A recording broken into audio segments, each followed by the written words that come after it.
차례입니다. 28품 중에 우리가 지금 8품까지 왔습니다. 진도를 사실 많이 나온 건 아니에요. 아직 본문에도 아직 들어가지 못했어요. 그렇지만 이 8품까지 이어져 오면서 법화경의 대의가 뭔지, 개권 현실이 뭔지, 무엇이 개권이고 무엇이 현실인지, 그러니까 무엇이 삼성이고 무엇이 일불성인지 개략적으로나마 여러분들이 좀 이해하셨으리라 이렇게 짐작이 되고, 이 상근기, 중근기, 하근기로 이어지는 이 수기가 지금 이제 하근기 중생들에게 지금 수기가 주어지고 있죠. 지금 우리가 배우려고 하는 500제자 수기품 같은 경우는 이제 하근기 중생들에게 수기가 주어지는 법설, 비설, 인연설 중에, 그러니까 제일 마지막에 인연설에 해당되는 이제 이야기가 계속 이어지고 있습니다. 500제자 수기품에 들어가기 전에 지난 하성육품에서 다루려고 하다가 시간이 부족해서 제가 다 다루지를 못했습니다만은 500제자 수기품은 오늘 충분히 오늘 이번 시간에 다 마무리 지을 수 있습니다. 그래서 500제자 수기품 오늘 다 하시고, 오늘 500제자 수기품 하시면은 긴 겨울방학에 들어갑니다. 이제 겨울방학 하시고 내년 3월 초쯤 돼서 그냥 봄에 겨울 다 보내고 봄에 여러분들 뵈야 될 것 같아요. 화성품에 보면 우리가 이제 대통지성열애라는 이제 부처님께서 성불하시는 과정이 나오고, 그 부처님께서 성불하시면서 제자이면서 아들인 그 16명의 왕자가 등장하는 것을 여러분들이 이제 볼 수가 있었습니다. 이 16명의 왕자가 아버지께서 성불하셨다는 이야기를 듣고 출가를 다 하죠. 출가를 해서 아버지 밑에 스승이자가 아버지죠.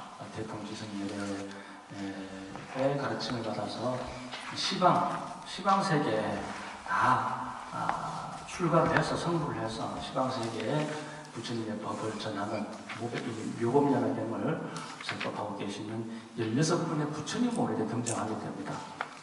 우리가 지난 시간에 이 16분에 대한 부처님에 대한 명호만, 어느 방향의 어떤 부처님이다라고 하는 명호만 이렇게 이야기를 하고 지나갔는데, 우리가 부처님 명호 중에 이제 10대 제자가, 10대 명호가 있죠. 이 10대 부처님의 10대 명호만을 여러분들이 이렇게 본다 하더라도, 부처님이 참으신 분이구나라고 하는 것을 대략 알 수 있듯이, 이 16분의, 이 16방위에 계신 이 16분의 부처님의 명호만 여러분들이 들어보신다 하더라도, 부처님 이런 분이시구나라고 하는 것을 좀 이해하실 수 있을 것 같아서, 저번 시간에 하지 못했던 내용을 잠깐 다루고 넘어가도록 하겠습니다.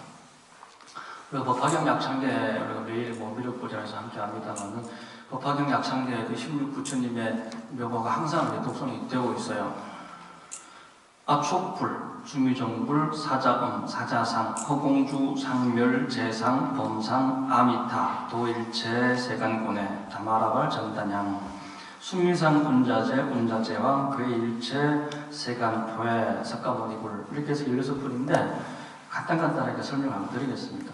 압촉불이다라고 하면은 어떤 경우에도 마음이 흔들리지 않는다. 특히 이 성내지를 않는다라고 하는 그런 의미를 가지고 있답니다.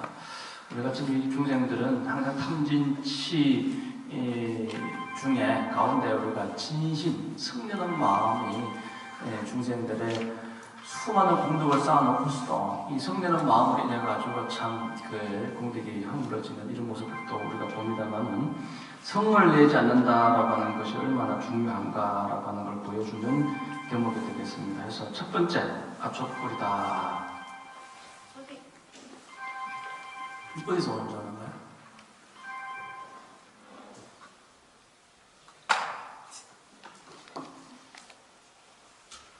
자, 두 번째, 수미정입니다. 수미정은, 수미산은 다 아시겠고, 정은 수미산의 정상이라고 하면 되겠는데, 수미정, 모든 것의 중앙이고 가장 높고 훌륭하다. 부처님은 모든 것의 중앙이고 가장 높고 훌륭하다라고 하는 의미로서 수미정불이다 이렇게 얘기하죠.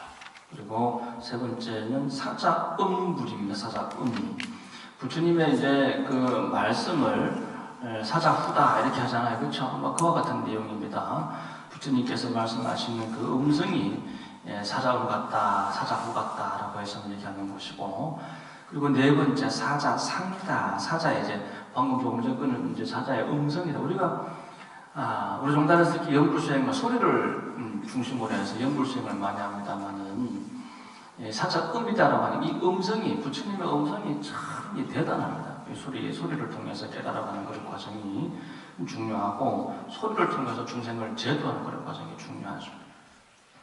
이 사자음이 그렇다는 얘기고 사자상이다, 사자의 모습이다라고 하는 것은 여러분들 참 여러분들 사자는 못 보셨다 하더라도 같은 그 사자과라고 할 수 있는 그 고양이는 여러분들 자주 보시잖아요, 그죠?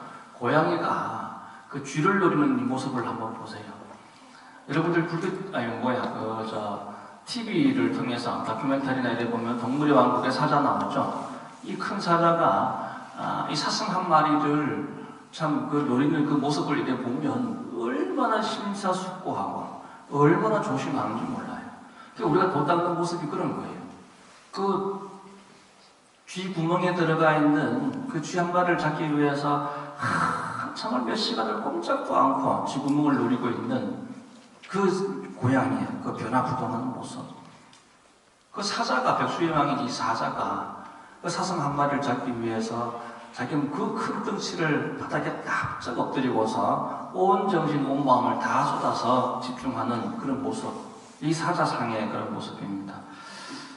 흔들림 없고 변함없는 그런 사소한 것에도 모든 마음을 다해서 최선을 다하는 모습이 바로 이제 사자상이다 할 수 있겠습니다.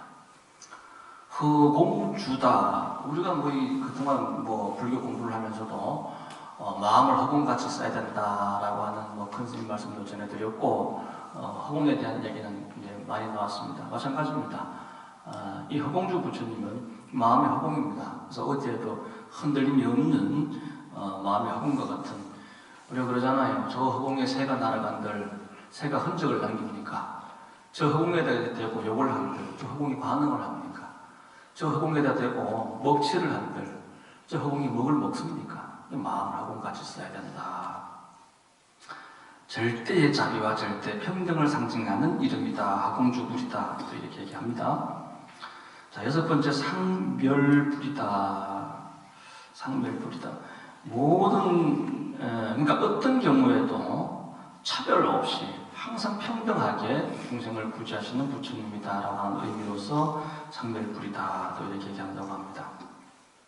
일곱 번째 이 재상불이다. 재상. 재는 이제 모든 재자, 그러니까 이 가장 높고 크다라고 하는 걸 우리가 재상 재자를 그렇게 쓰지 않습니까?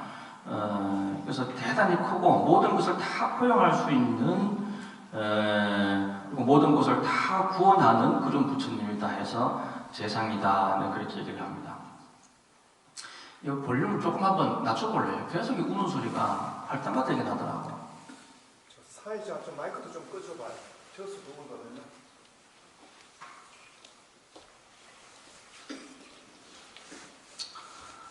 자, 어디까지 했죠? 성멸불까지 했죠? 재상불까? 재상. 자, 그 다음에 이제 범상입니다.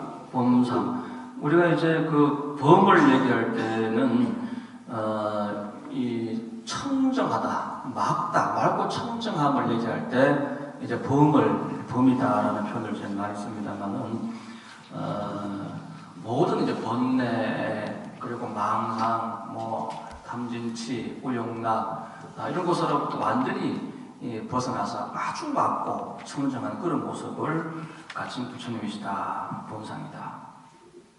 아미타 부처님 많이 들어보셨죠? 네, 이전 괜찮네 소리가. 아미타 부처님은 이 아자가 이제 무자예요. 아자는 이게 범어에 항상 아자가 들어가는 경우가 많습니다만은 아는 무의 의미를 가지고 있어요. 그리고 이게 미타 할 때 미타는 이 수량을 얘기합니다. 수량. 그러니까 그 수량이 수명을 얘기하는 이제 그 의미가 되겠는데, 수명이 없다. 그냥 무량하다. 수명이 없다라고 하는 것은 무량하다는 얘기죠. 그래서 무량수열의 불하무아미타불 들어보셨죠? 그러니까 무량수열의 불. 수명이 없는 거, 부처님은 수명이 없는 거예요. 그 다음에 10번째, 도일체 세간 고뇌다라고 해서 모든 세간의 고뇌를 다 건너주신다. 건널도자. 모든 중생의 괴로움과 번뇌를 다 건너주시고 없애주신다. 그 다음에 11번째입니다. 다마라발 전단향. 우리가 좋은 향기가 있으면 참 뭐 벌도 날아오고 나비도 날아오고 이 향기가 또 사방에 이렇게 퍼져서 그 아름다운 향기가 주변에게 널리 이렇게 퍼져서 좋은 영향을 미치듯이 부처님도 그와 같아요. 부처님의 음성이나 부처님의 표정이나 그 모든 것들이 우리가 뭐 향하면 전단향 얘기 많이 들어보셨잖아요. 저 아주 아름답고 향기로운 그 향내처럼 부처님의 그 자비가 부처님의 그 가르침이 시방세계 둘이 퍼지는 그런 모습을 상징하는 다마라벌 전단향. 그 다음에 수미상. 아까 수미정이 나왔죠. 이건 수미상입니다.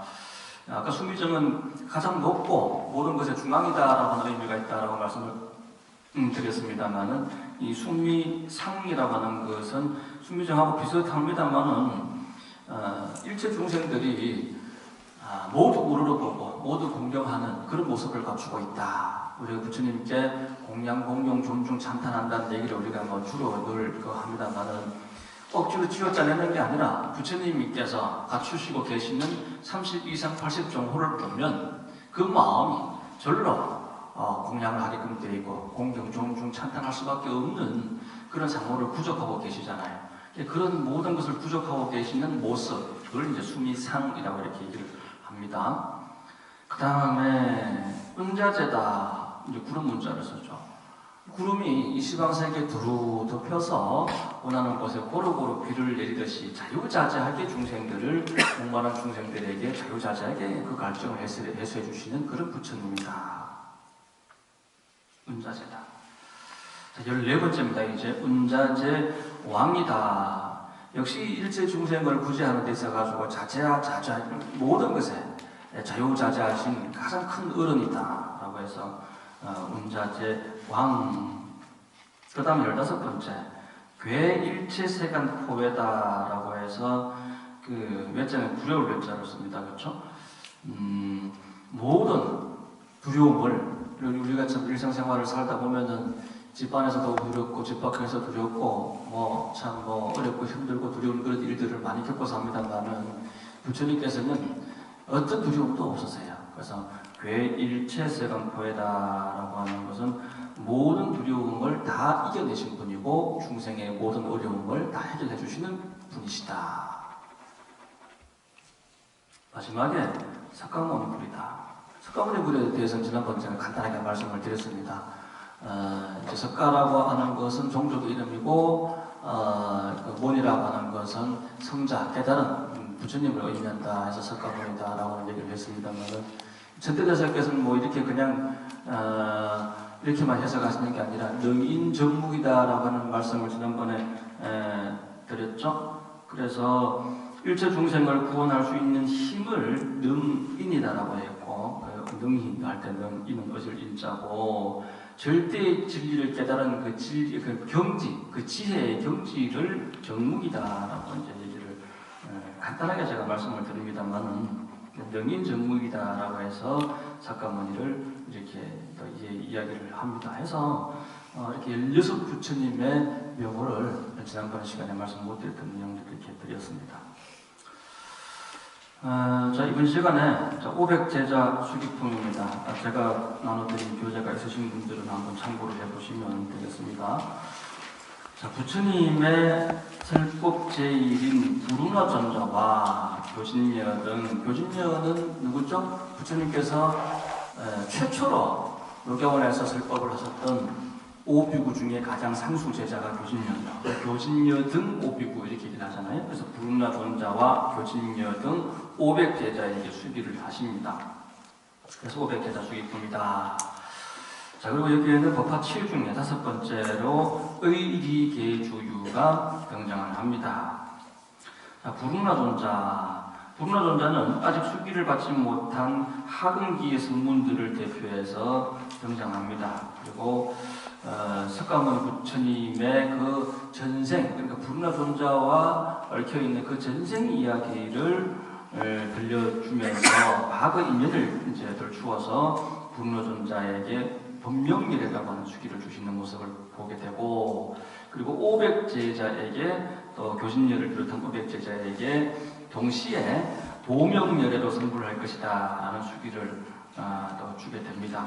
이렇게 해서 500제자들은 참 환희하고 기쁘면서도 이 소승법에 머물고 대승법으로 나아가지 못한 자신의 모습을 참회하고 반성하는 그런 모습들이 또 등장하게 되죠.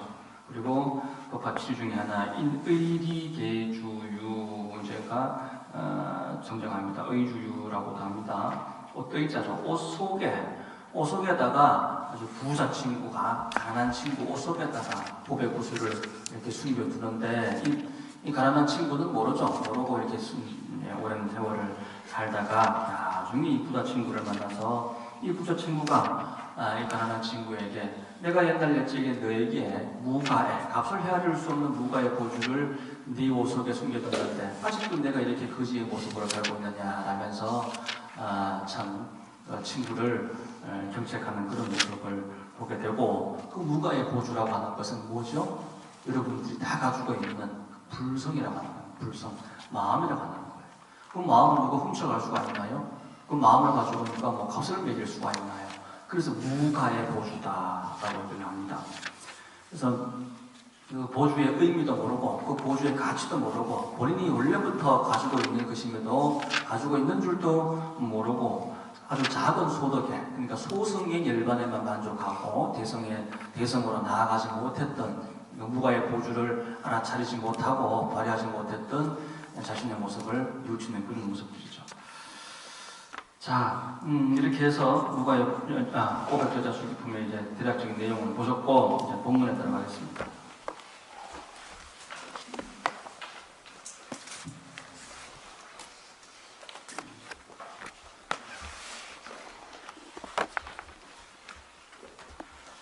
자, 500제자 수기품 531페이지입니다.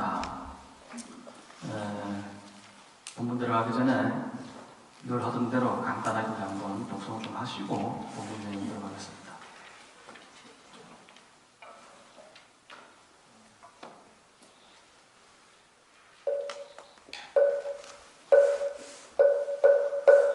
그때부로 남이 다라니 자는 부처님께서 지혜의 방편 근기에 따라 설법하심을 듣잡고 도대제자들에게 한욕 따라 선약삼보 수기하심을 듣잡고 다시 숙세인연의 일을 더 그리고 제불께서 대자재한 신통력이 있음을 듣 일찍에 없었던 일을 얻음이라 하여 마음이 밝아지고 기쁨이 그 자리에서 일어나 부처님 앞에 이르러 무리를 조하려 발휘되되 물러나 한쪽에 머물러 조난을 우러러 시선을 잠시도 떼지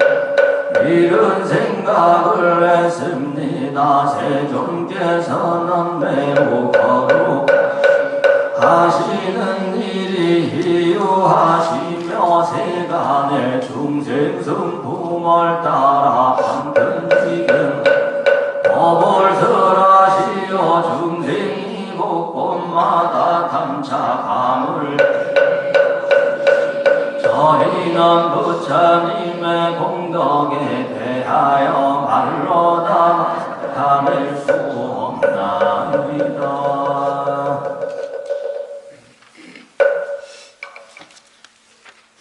자, 500제자 수기품 말씀드린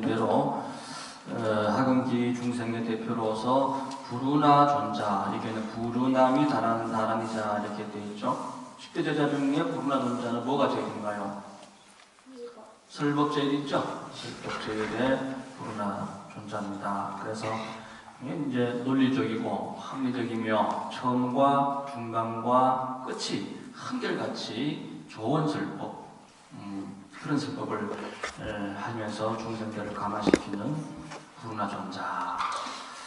자, 이 부르나 존자는 부처님께서 지혜의 방편으로 근기 따라 설법하심을 덧잡고, 그러니까 이 근기 따라 설법한다. 법설, 비설, 이견설로 이렇게 근기 따라 설법하고 계시잖아요.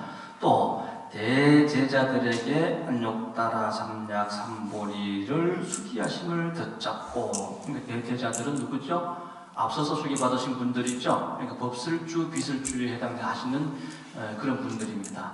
그래서 제일 처음에 우리가 사리불부터 수기를 받았고, 그리고 뒤이어서 가섭등 4대 존자가 또 수기를 받았죠. 이와 같은 분들을 대제자들이다라고 합니다. 그래서 법설주, 비설주. 그 다음에 다시 숙세의 인연의 일을 덧잡고, 숙세의 인연의 일을 덧잡는다라고 하는 것은 지금 인연설을 하고 계시는 부처님의 설법을 얘기하고 계시는 것이죠. 그리고 제불께서 대자제한 신통력이 이성을 덧잡고 일찍이 없었던 일을 얻음이라 하여 마음이 맑아지고 기쁨이 넘쳐 돗자리에서 일어나 부처님 앞에 이르러 머리를 조아려 발에 예비하고 물러나 한쪽에 머물러 동안을 우러러 시선을 잠시도 떼지 않고 이런 생각을 했습니다. 세존께서는 매우 거룩하시고 하시는 일이 희유하시며 세간의 중생 성품을 따라 방편지견으로 법을 설하시어 중생이 법곤마다 탐착함을 빼내어 주시니 저희는 부처님의 공덕에 대하여 말로 다 나타낼 수 없나이다. 오직 부처님 세존만이 저희의 깊은 마음속 본원을 아나이다. 마음속 본원. 여러분들은 과거 전생에 세운 원을 기억하십니까? 이번 생에 세운 원 뿐만 아니라 어제 세운 원도 오늘 이제 먹는 게 중생들이잖아요. 근데 지금 이 부르나 존자는 과거 전생에, 지금 우리는 이제 하근기의 대표주자로서 부르나 존자를 지금 이렇게 눈으로 보이는 것만 그렇게 판단합니다만은 이 뒤 이어서 나오는 내용들을 보면은 부르나 존자는 과거 전생에 큰 보살이었어요. 상부볼이 하와 중생에 큰 원을 세우신 보살이었지만 방편으로 성인의 모습으로, 이 하근기의 모습으로서 중생들에게 모습을 놔두고 중생들을 제도하는 그런 모습을 보이는 것이죠. 정말 이 큰 스승 중에 큰 스승이죠. 그렇죠? 그러니까 이게 참 자기가 깨달은 그 모습을 감추고 오히려 근기가 낮은 하근기의 모습으로서 하근기 중생들의 대표가 되어서 그들을 깨달은 길로 인도하는 모습입니다. 그때 부처님은 비구들에게 이러셨습니다. 너희는 부르나 존자를 보느냐? 나는 항상 그를 설법자 중에서 제일이라고 말하고 또 항상 그의 여러 가지 공덕을 찬탄하였느니라. 나의 법에 부지런히 정진하고 지키고 도와 펴서, 여러분이 해야 될 일입니다. 부처님 법을 받아들여서 열심히 정진하고 지키고 도와 펴서 널리 사부 대중에게 법을 보여서 가르치고 그 다음에 격려하고 기쁘게 한다. 왼쪽에 한문에 시교 이희, 지난번 시간에도 배웠습니다. 부처님의 법을 전법할 때에는 이와 같은 과정으로 보여진다. 중생들은 먼저 눈에 보이는 것과 들리는 것, 그쵸? 현상적인 것에 치우쳐서 믿게 되고, 그래서 그 다음에 시 다음에 뭐죠? 교. 그래서 그 다음에 이제 본격적인 가르침, 보이지 않는 가르침도 이때부터 이제 이야기가 될 수 있는 겁니다. 그렇게 해서 보이고 가르쳐서 이익이 있어야 될 거 아니에요. 여기는 좀 격려한다라는 표현을 썼습니다만은 이익을 준다라는 표현을 또 쓰는 것도 좋겠죠. 이익을 주고 기쁘게 한다. 이익을 주고 기쁘게 한다. 우리가 절집에서 부처님 신앙을 하면서 이익되는 게 있어야 되고 기쁜 일이 있어야 되잖아요. 부처님의 정법을 고루 갖추어 해석함으로써 함께 범행을 닦는 도반에게 큰 이익을 준다. 함께 범행을 닦는 도반에게. 진짜 도는 이 대승의 도라고 하는 것은 혼자는 이룰 수 없는 겁니다. 혼자 이룰 수 있는 것은 우리가 뭐 보통 독각이다라고 얘기도 합니다만은 보살 행위가 어떻게 혼자 될 수 있겠어요? 대중 가운데서 보살 행위 되는 겁니다. 그런데 이 대중 가운데서 내가 대중에게 널리 모범이 되고 이익이 될 수 있는 그런 대중의 어떤 모범이 될 수 있는 그런 모습으로서 대중과 함께 범행을 닦아서 그 대중들에게 도반들에게 큰 이익을 줄 수 있도록 해야 된다. 범행 아까 범자도에 말씀드렸죠? 그렇죠? 범은 밝고 청정한 걸 얘기하는 거예요. 한 장 넘기세요. 그의 언론에 변되는 멸애를 제외하고는 당할 자가 없느니라. 부처님을 제외하고는 불운하 존자의 그 설법을 당할 자가 없다. 너희는 불운하가 나의 법만 지키고 도와 편다고 얘기지 마라. 그는 과거에 옛날 인연을 이제 들추고 있는 모습입니다. 그죠? 과거 90억의 모든 부처님 처소에서도 90억의 부처님의 처소에서 이 부처님을 도와서 정법을 지키고 도와펴서 그때도 설법자 중에서도 제일이었다. 또 제불이 설하신 공의 도리를 밝게 통달하였고 사무의지를 얻어서 함께 잘 살피어 명백하고 사무의지는 이제 법을 이해하고 그리고 이 이해한 법을 펴는 데 있어서 무에 걸림이 없다라고 하는 그런 겁니다. 명백하고 청정하게 설법하여 의혹됨이 없고 보살의 신통력을 갖추어 그 수명이 다하도록 항상 맑은 행을 닦으니 저 부처님 세상 사람들이 다 일러 참다운 성문이라 하였느니라. 불운하는 이러한 방편으로 한량없는 백천 중생을 유익하게 하고 또 한량없는 아성지 사람을 교화하여 안욕따라 삼약선보리를 일으키게 하였느니라. 그리고 불국토를 정정히 하기 위하여 항상 불사를 지으며 중생을 교화하였느니라 하면서 그 밑에 줄에 보면은 과거의 부처님 또 밑에 줄을 보시면 현급의 당내의 부처님 그리고 제일 아래 단락에 보시면 미래의 부처님 이렇게 삼세제불에게 공양을 올리는 그 부처님을 도와서 불법을 펴는 그런 모습을 볼 수가 있습니다. 그렇죠. 과거의 부처님, 현재의 부처님, 지금의 이 불이나 존재는 과거도 그렇고 지금도 그렇고 앞으로 미래에도 설법제일로서 부처님을 도와서 중생들에게 법을 펴실 그런 분이다라고 합니다. 이제 우리가 이 법화경은 항상 이제 뭐 과거를 얘기를 한다고 해서 과거에만 머물러도 안 되고 현재를 얘기한다고 해서 현재를 머물러도 안 되는 거예요. 우리가 이제 그 금강경 배울 때도 과거심도 불가득이고 현재심도 불가득이고 미래심도 불가득이다 이거예요. 응? 과거는 이미 지나간 거예요. 어떻게 할 거예요? 지나갔는데. 미래심은 어떻게 할 건데요? 미래는 아직 오지 않은 거예요. 오지 않을 걸 가서 어떻게 할 건데요? 현재는요? 현재는 현재에다 점을 찍는 그 순간에 그건 과거가 돼버리는 거예요. 그렇죠? 점 찍는 현재다라고 얘기하는 순간에 이 말은 지나가 버리면서 그건 지금 벌써 과거가 돼버렸어. 그렇잖아요. 어디에다 점을 찍을 것인가? 네? 그래서 과거심도 불가득이요, 현재심도 불가득이요, 미래심도 불가득이다. 자, 그러할진데 어디에다 점을 찍을 것인가? 점을 찍어야 돼. 마음을 먹어야 돼. 어떤 마음을 먹을 거예요? 어떤 점을 찍을 거예요?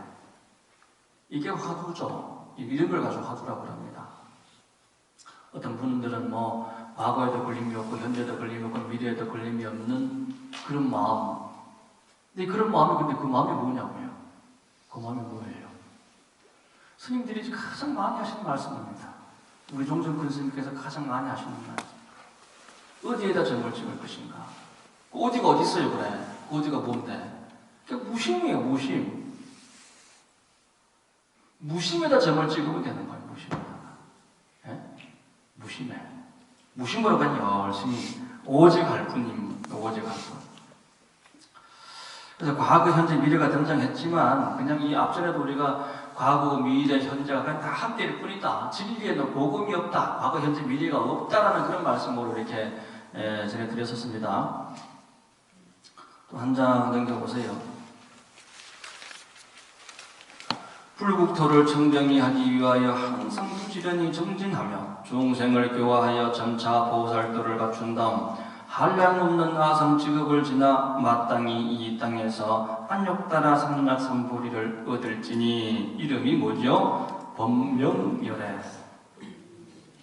명자는 이게 명자가 많이 등장하죠. 이 어둠을 밝히는 명, 어둠을 밝히는 지혜. 이게 지혜랑 명이랑 뭐 다를 바가 없죠. 명하면 어떻게 써요? 날일자에다가 달월자, 해와 달을 얹혀놓은 게 밝을 명이지 않습니까? 그래서 이게 어디에다 치우치지 않는 진리입니다.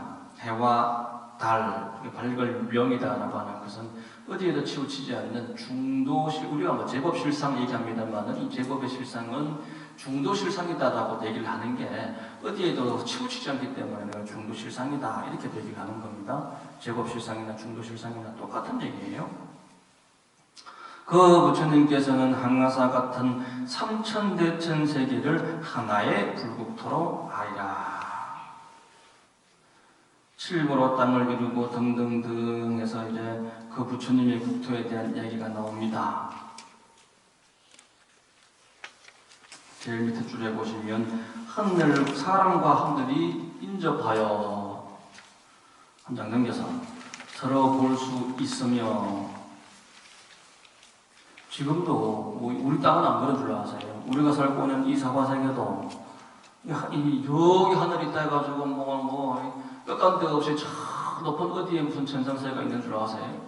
천상세계는 여기 있어요. 순간에 이 자리에 우리 여기 있다. 여기 도솔촌 보이잖아요. 이게. 안 보여요? 안 보이세요? 저석천 나오면 좀 계시네요.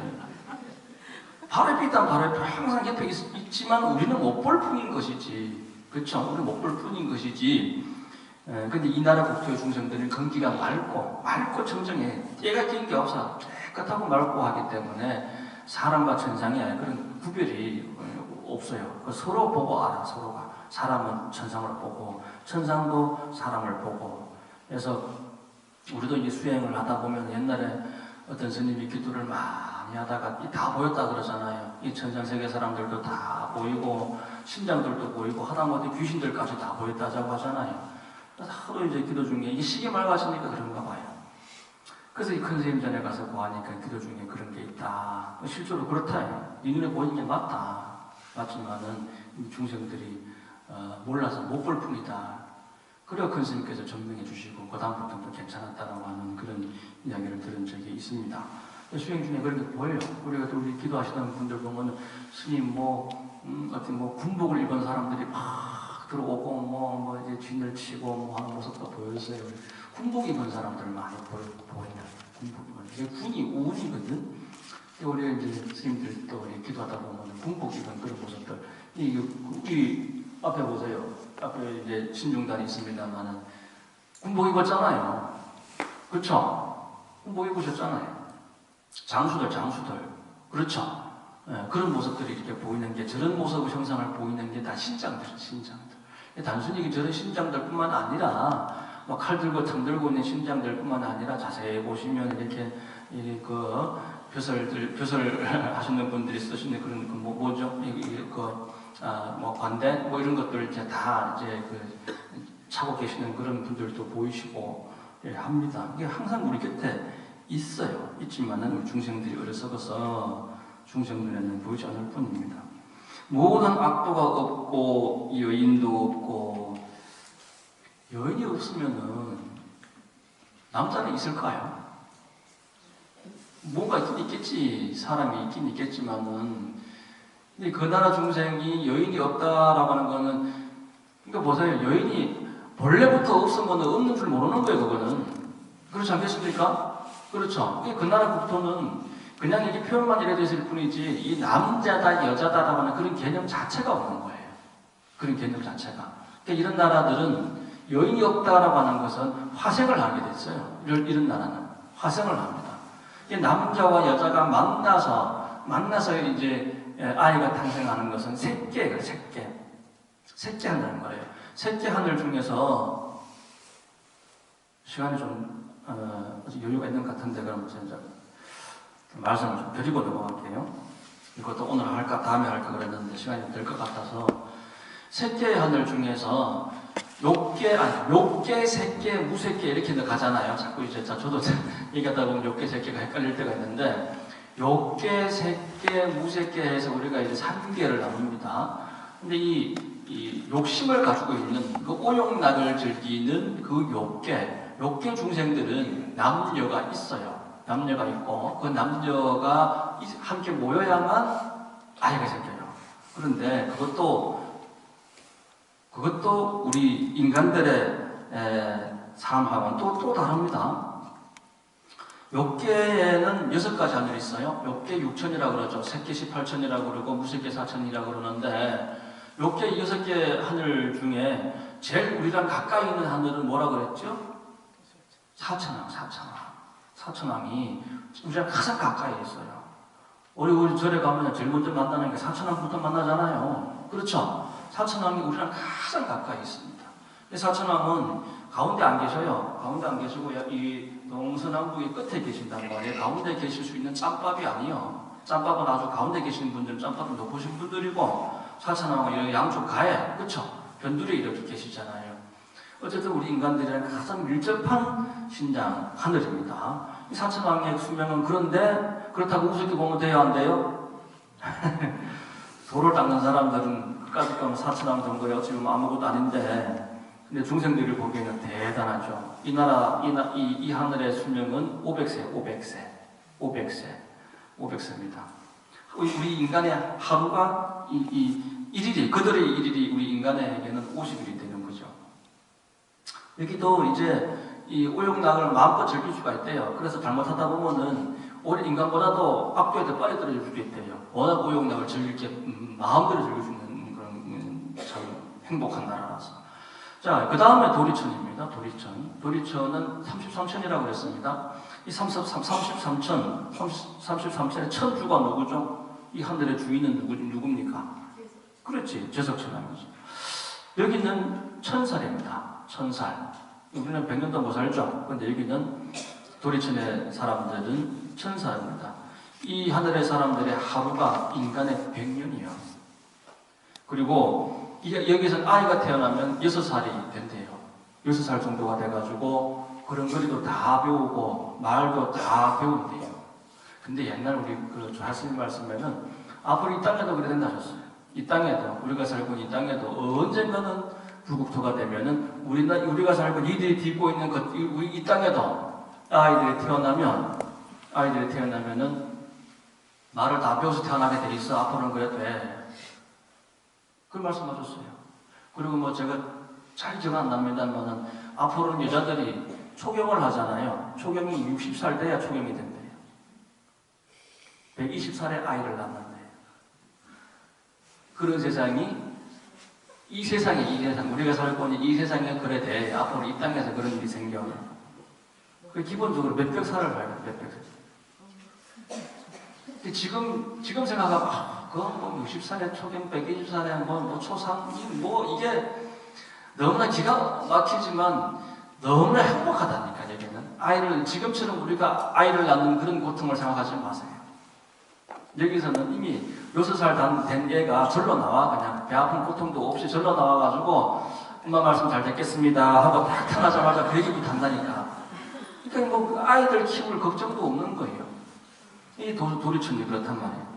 그 다음에 야마천, 여기는 2000살입니다. 2000살. 여기는 꽃과 향기가 너무 풍부해가지고 마음대로 날아다닌대요. 마음대로. 여기서부터는 마음대로 날아다닌대요. 마음대로 날아다니는 그런 신통력이 있고, 야마천은 이제 도리천보다도 더 높아요. 그래서 제석천왕보다도 신통력이 100배가 뛰어나답니다.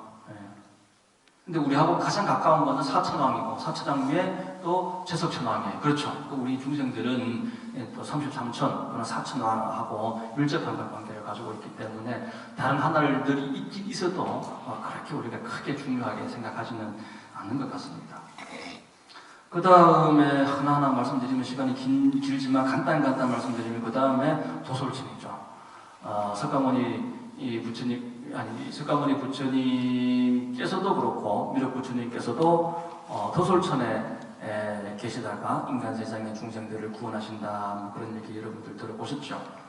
여기에는 수명이 4,000살입니다. 그리고 그 다음에 5번째가 화락천. 아주 뭐 여기는 뭐 모든 게 즐거워. 여기는 뭐 모든 꿈도 즐겁고 우리처럼 중생들처럼 개꿈 안 꿔요.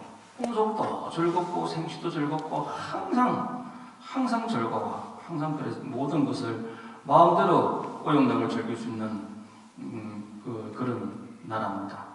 그리고 제일 마지막에 타와자재천. 역시 아직까지는 욕계예요, 욕계.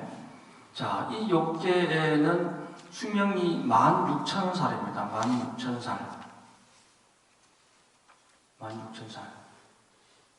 우리가 1600년을 살면 그들의 하루가 되는 거예요.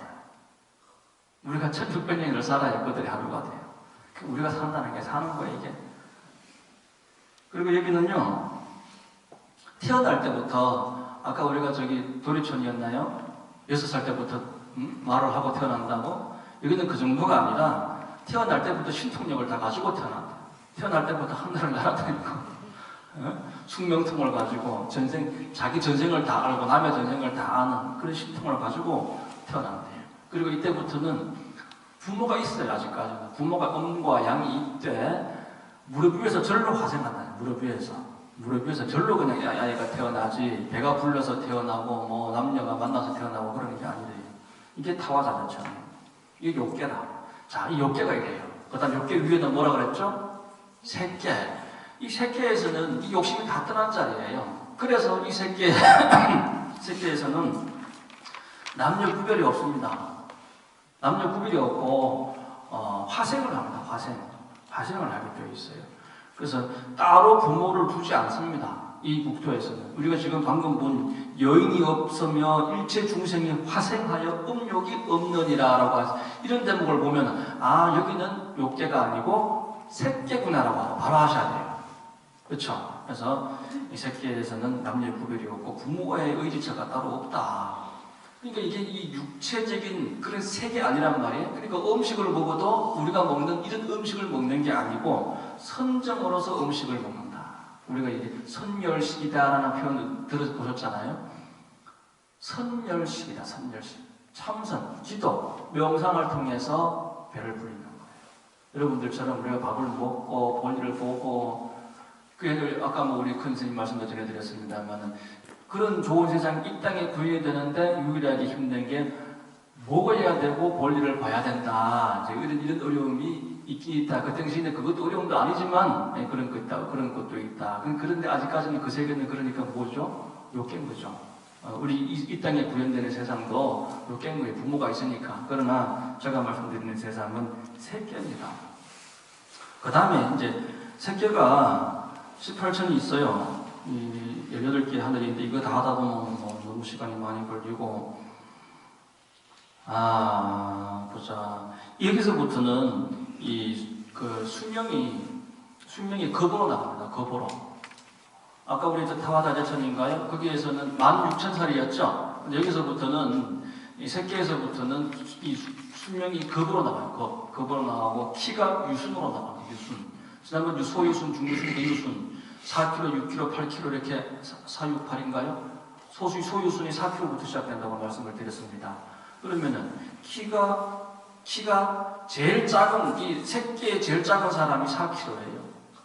키가 4kg입니다. 이 4kg나 되는 분이 살면 얼마나 산다고요? 10,000년, 20,000년이 아니라 몇십만 년, 몇백만 년도 아니고 급을 산대요. 급을. 이렇게 해서 이게 뭐 4급이다, 5급이다 해가지고 이것도 보자. 무량정처는 32급을 살고 또 광과처는 300급을 살고 키가 500유순이고 500 곱하기 4kg 해봐요. 키가 도대체 얼마예요? 그런 세계가 있대요. 있답니다. 그리고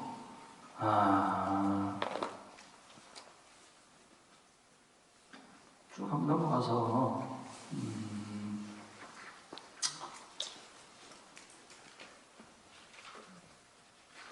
그 다음에 무색계를 봅시다. 무색계는요, 여기에는 욕심은 물론 다 했고 색도 다 했어요. 색이 다 했다라고 하는 것은 중생의 그 나라 국토에 사는 이 중생들 마음에도 이 색이 없어요. 이 색이라고 하는 건 어떤 물질적인 형상, 형체, 보이고 들리고 맛보는 것이 다 끊어진 거예요. 따로 볼 게 없고 들을 것도 없고 있는 것도 아니고 그렇다고 또 없는 것도 아니에요. 있긴 있는데 있는 게 아니에요. 있는 건 아닌데 있긴 있어요. 아주 애매하시죠? 그래서 여기는 국토의 형체가 없습니다. 이거 우리 보면 이제 국토가 평평하고 뭐 그런 모습들 여러분들 들어보셨죠? 그건 이제 무색계는 아닌 거죠. 국토가 평평하다라고 하는 거, 국토가 있다라고 하는 것은 아직까지 무색계까지는 아닌 것이죠. 그렇죠? 이 무색계에는 국토 자체가 아예 없어요. 그 색이 없으니까. 색이 없으니까. 그래서 아주 그 순수한 정신의 세계라고 합니다. 그래서 물질로 된 세계가 아니라 색으로 된 세계가 아니고 상하좌우도 없는, 이 물질이 있어야 상하좌우가 있겠죠. 그렇죠?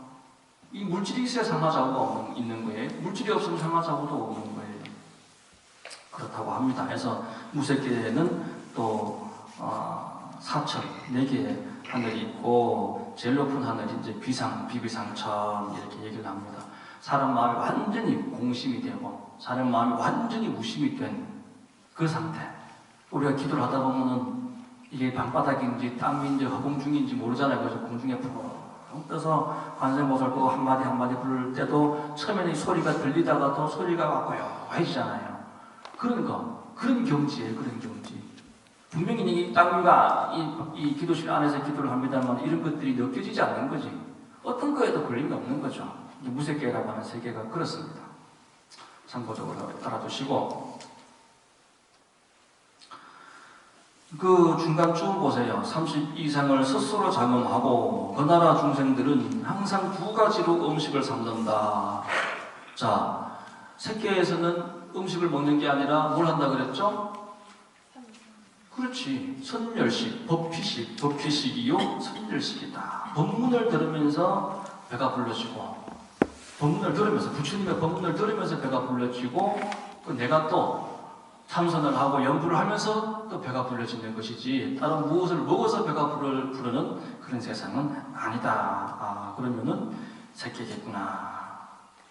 그리고 사무예지가 또 나옵니다. 대신통과 사무예지를 얻어서 아까 말씀드린 대로 가르침을 내가 부처님의 가르침을 배우고 이 전하는 데 있어가지고 걸림이 없는 그런 모습. 그래서 우리가 법무예지, 의무예지, 사무예지, 요설무예지 이렇게 얘기합니다. 법무예지는 법에 걸림이 없는 거고 의무예지는 뜻에 걸림이 없는 거고 사무예지는 은사에 걸림이 없는 거고 요설무예지는 설법을 하는 데 있어서 걸림이 없다.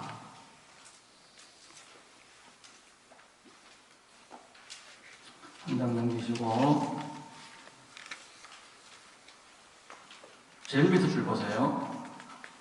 사람들이 소수법을 좋아해 큰 지혜를 두려워함을 잘 안나니 한 장 넘겨서 그러므로 보살들이 진직성문과 영각이 되어 수없는 방편으로 중생을 교화하되 스스로 성문이라 얘기한다. 그러니까 이게 지금 누구나 존재가 이런 모습인 것이죠. 이미 과거 전생에 수많은 보살도를 행했습니다만은 중생들은 보이는 것만 들리는 것만 알기 때문에 다시 말해서 분별로서 이야기를 해줘야 되기 때문에 본인 스스로서 낮은 근기의 중생들의 근기에 눈에 그 눈높이를 맞춰줘서 보살의 모습이 아닌 성문의 모습으로서 중생을 제도하고 있다. 중생을 제도하기 위한 방편으로서 그런 모습이다. 불도에 나가기 묘음을 따고 말하여 한량없는 중생을 제도하여 해탈케 하고자 모두 불도를 성취시키느니라. 비록 작은 것을 희망하고 게으른 자일지라도 작은 것을 희망한다. 그러니까 우리가 일체 중생들은 궁극에 안옥다라 삼략삼보리를 얻어야만 된다라고 하는 것이 부처님의 가르침입니다. 이것이 궁극의 여러분들의 원이에요. 큰 원이죠. 이보다 더 큰 원이 있겠어요. 그러나 불교를 믿는 사람들 중에서도 이와 같은 원을 가진 것이 아니라 아주 작은 원에 만족하는 분들이 많아요. 그렇다고 하더라도 아주 작은 원을 가진 자, 그리고 또 부지런하지 못하고 좀 게으른 자일지라 하더라도 점차로 닦아서 성불하게 이끈다. 이런 것이 큰 부처님과 큰 보살님들의 어떤 그런 영향력도 있겠지만 우리 주변에 있는 같은 도반들의 모습을 보고서 배우는 거예요. 스님은 앞에서 기도하는 것을 보면 당연한 것처럼 느껴질 수 있겠지만 옆에서 같이 기도할 때는 모습들 보고서 이 보살이 또 참 이게 오늘도 참 춥고 힘들 텐데 저 보살님은 저렇게 열심히 하는구나.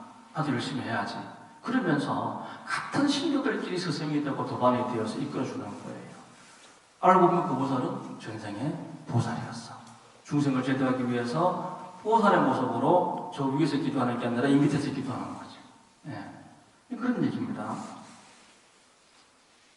밑에서 네 번째 줄도 보세요. 나의 제자는 불나존자는 이 같은 방편의 모습으로 중생을 제도하느니라.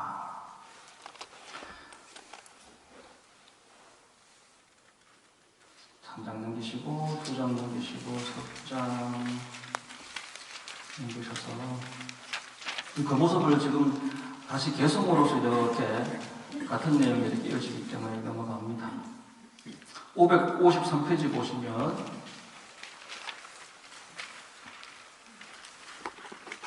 자 이제 이렇게 불가존자를 수기를 하시고 그리고 나서 교신녀 등 500제자에게 수기를 하시는 모습이에요. 네 번째 줄 보면은 1200아라한에게 이 1200아라한은 금강경에 등장하죠. 이 1200아라한들은 금강경에 등장하는 이 하근기의 대중들에게 수기를 주시는 모습입니다. 그 가운데 바로 밑에 보시면 이름은 보명예례 이렇게 되어 있죠. 그래서 그 500제자가 다 보명예례로 성불하게 됩니다. 한 장, 두 장 해서 이제 그 국토의 모습, 거기 또 중생들의 모습, 이런 모습들이 쭉 나옵니다. 3장 넘기세요. 561페이지. 561페이지 네 번째 줄 보시면 세존이시여 비유하옵건대 나오죠? 자, 비유가 나옵니다. 의주유. 어떤 사람은 중생을 얘기하겠죠. 그 이성에 치우쳐져 있는 중생입니다. 친남벗은 부처님을 얘기합니다. 친남벗의 집에 갔다가 술에 취했다면 내 본정신이 아닌 게 내가 본원을 잃어버린 거예요. 본원을 잃어버린 본정신이 아닌 그런 모습으로 자고 있는데 그 친남벗은 부처님은 관의 일로 떠났다라고 하는 관은 우리가 공평해야 돼요. 그죠? 공평한 일. 인연에 맞춰가지고 공평한 일을 하기 위해서 길을 떠나는 겁니다. 길을 떠나게 되어서 값을 매길 수 없는 보배 구슬을 그의 옷 속에 메어주고 떠나갔다. 보배 구슬은 그 무가의 보주는 뭐라 그랬죠? 불성이에요. 불성. 마음이란 말이에요. 마음. 일성으로 나아갈 수 있는 그 마음. 옷 속에 옷이라고 하는 건 우리가 지금 날이 추우니까 옷도 지금 여러 개 입고 이렇게 오셨습니다만은 옷이라고 하는 거는 추위를 막아주잖아요. 그렇죠? 외부로부터 나쁜 것을 막아주고 그러면서 내부를 보호하는 거예요. 그러니까 외부를 바깥의 일을 방어를 해주는 것 그리고 안을 지키는 것. 옷이라고 하는 것은 똑같은 의미지만 이게 다르게 이렇게 안팎으로 나누어서 옷의 의미를 이해할 수 있는 겁니다. 지키고 방어한다라고 하는 것은 이걸 한마디로 얘기하면 인욕입니다. 인욕. 그래서 저 앞에도 말씀드렸습니다만은 특히 이 법화경에서 얘기하고 있는 옷이라고 하는 것은 인욕을 얘기하는 거예요. 참고 인내하는 외부에서 오는 그런 시기, 질투, 여러 가지 힘든 일들 그런 일들을 다 내가 참아내고 이겨내고 지켜내는 내 자신을 지켜내는 그런 인욕을 상징하는 것이 옷입니다. 그 사람은 취해 자고 있었으므로 전혀 알지 못한 채 깨어나자 다시 유람하여 먼 나라에 이르러 옷과 밥을 구하려고 이거는 소승의 모습이에요. 겨우 옷과 밥을 구하려고 이제 장자궁자에 비유해서 궁자가 소통치는 모습에 만족하는 그런 모습 그리고 거지의 모습에서 이제 만족하는 그런 모습이 이런 겁니다. 조그마한 소득이 있어도 그걸 족하게 여겼다. 이게 이제 소승의 모습이죠. 후에 친구가 우연히 그 사람을 만나 그런 모습을 보고서 애달프다 이 장부야 어찌 옷과 밥을 위하여 이 지경이 되었느냐. 소승의 작은 이익을 위해서 소승의 열받에 만족하고 이러고 있느냐. 한 장 넘기세요. 내가 예전에 너로 하여금 안락을 놓고 오욕을 누리게 하고자 무년 무월 무일에 값을 매길 수 없는 보배 구슬을 너의 옷 속에 메어놓았는데 아직도 이 고생을 하고 있는구나. 그것을 너는 알지 못하고 고생하고 근심하며 살 길을 구하니 어리석구나. 이게 숙세의 인연을 얘기하는 거예요, 그죠? 내가 과거 전생에 너에게 무가의 보배를 줬잖아. 이게 지금 과거 전생 일을 이게 지금 인연설주예요. 인연설주. 과거 전생 일을 얘기해 주는 겁니다. 과거 전생에 니는 내 친구였고 내가 너를 위해서 이렇게 귀한 걸 내게 줬어 라고 중생들에게 가는 겁니다. 중생들에게. 이게 바로 여러분들에게 얘기하고 있는 거예요. 부처님께서 과거 전생에 여러분들에게 주신 무가의 보주를 떠올리셔야 돼요. 떠올려주십니까? 너는 이제 과거의 일을 말씀하신 거예요. 근데 너는 이제라고 하는 건 현재죠, 그죠? 너는 이제 가히 이 보배로 필요한 것을 바꾸어 항상 뜻과 같이 되어 모자라는 바가 없으리라. 이건 이제 수기를 얘기하는 겁니다. 수기를 주신 거예요.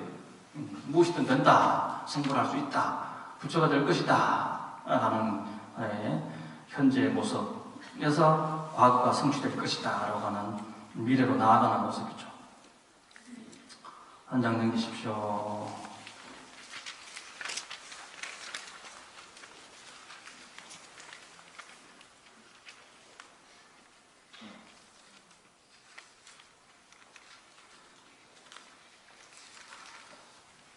자, 이제 그 뒤에는 이제 그와 같은 내용들이 계속 이제 또 개성으로서 이어지는 그런 모습이 보이시고, 제일 마지막 장 보십시오. 571페이지. 자, 부처님의 위 없는 지혜를 얻어야 진실한 멸도다고 말씀하시나이다. 우리가 아무리 기도를 하고 수행을 해서 무언가 얻는 게 있다 하더라도 더 나아가야 된다. 그렇죠? 끊임없이 소승의 열반에서 머무르지 말고 안욕 따라 삼약 삼보리로 나아가야 된다. 부처가 되어야 된다. 유아독존이 되어야 된다. 부처님의 위 없는 지혜를 얻어야 진실한 멸도다고 말씀하신다. 저희는 이제 부처님께서 수기하시는 장엄한 일과 차례차례 있을 수기에 대하여 듣잡고 몸과 마음이 크게 환희하옵나이다. 하면서 오병제다수기 품이 끝났습니다. 자, 이런 내용들 여러분들이 이렇게 들으시면 우리 사리부 우리 수기를 받는 거 보고서 사대 성문이 환희하고 사대 성문이 수기를 받는 거 보고서 이 나머지 제자들이 또 환희하고 했듯이 이런 모습을 보면서 여러분들도 환희심이 나야 돼요. 아, 나도 참 저런 상근기 또는 저런 중근기 또는 저런 하근기에 참 중생들이 부처님의 제자들이 수기를 받는 모습을 보고서 나도 발심을 하고 나도 환희심을 내고 해서 언젠가는 나도 불도를 성취해야 되겠구나. 소생에서 더 나아가서 한 발 한 발 더 나아가서 언젠가는 불도를 이루자고 하는 입으로만 맨날 사원성을 하시지 말고 마음속에서 이러한 발심이 절로 우러러 나올 수 있는 그런 마음을 일으켜봐야 돼요. 자꾸 과거 전생의 인연도 여러분들이 떠올려 보셔요. 과거 전생에 석가모니 부처님하고 뭔 인연이 있었는지, 과거 전생에 혹시 수기를 받았는데 내가 지금 또 깜빡했는 게 아닌지 하고 여러분들의 본원을 한번 이렇게 떠올려 보시고, 이 생에서 여러분들이 이 절집에 다니시면서 세운 그 원의를 할지라도 자꾸 떠올려서 원대로 실천이 될 수 있도록 자꾸 노력을 하십시오. 남은 기도 주간 동안에 기도 열심히 잘 하시고, 또 내일 모레 우리 부인사 말씀이 당신입니다. 과거적 군세도 많이 가셔서 당신들 함께 하시고 늘 정신 많이 하셔서 법화림은 이 추운 겨울 지나서 해동이 될 때 내년 봄에 다시 뵙는 걸로 하겠습니다. 그동안 고생 많으셨습니다. 오늘 마치겠습니다.